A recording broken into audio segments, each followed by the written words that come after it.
I was born in Congo, DRC. I was born during war. When I was born, there was a need to go somewhere else because of the war that was going on. So my parents were running away from that war and would sleep from one quarter to another, one bush to another, trying to find a place to live.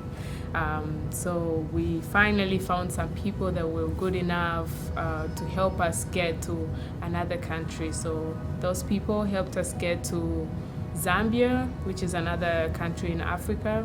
And in Zambia, we were very excited. I was young, but then having the memories of Congo, having to see people die, being shot, having to see children lose their life, and thinking that you'll be next. Because these people don't care. They're killing everybody. You pick up what you can, and sometimes you don't pick up anything. So we lived in Zambia for more than 10 years, and while we were there. My mom and dad would would sell some things like tomatoes, little things just to make a living. We were all living in one very little house. We had knocks on the door. People were just knocking, and we were wondering who those people were. So we knew that Africa, usually we have people coming to steal from you and stuff like that. So they started pushing the door and trying to take the door out. When they eventually did, so my dad tried to fight with them. They started fighting my mother, and right there, I lost my mom. After that, it took some time for me to try and go back to school and continue learning like the languages and everything. But always my mom would tell me, when I come back home crying, my mom would tell me, Marie Claire, this is education for you. You need this education for the future. My mom's prayer was always like, God, if you can take my children to a place where they can be, smile, and laugh, that is, you can take me to. I don't need a life if I can see my children smile, but don't let me die without seeing a smile on my babies.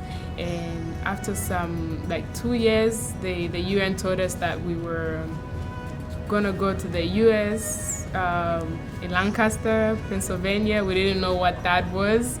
I basically knew New York out of the whole US. So when they said, I didn't care where they said, I was just excited that we are going somewhere. But then thinking about it, we couldn't believe if we'll really be here. And when we got here, I just looked around, and the one person I couldn't see was my mom. And it was because of how we were in the US. She started the whole thing, and if she hadn't started it, we wouldn't be where we were. So at that point, I just said, I have to make my mom's dream come true. Like, I know she's not here and everything. So I continued. I came here, and I told them I wanted to go to McCaskey. And so I went and talked to the director. I went and talked to the school and told them I really wanted to be in there. So I more like advocated for myself that and after the man had seen the confidence that I have, the passion that I have to go to high school, he allowed me. He was like, Marika, here you have this high school, you have 5 months for you to graduate and make it.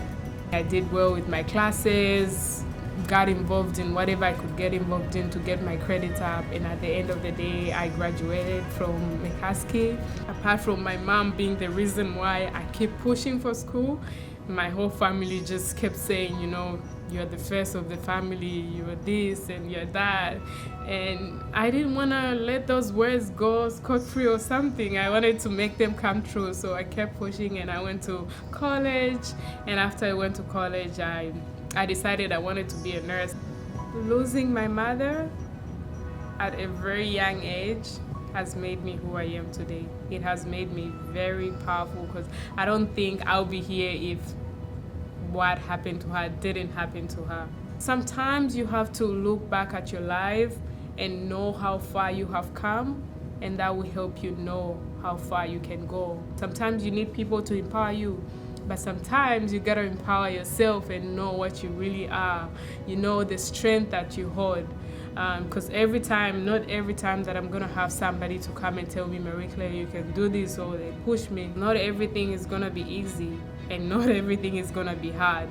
But all in all, you just have to keep pushing.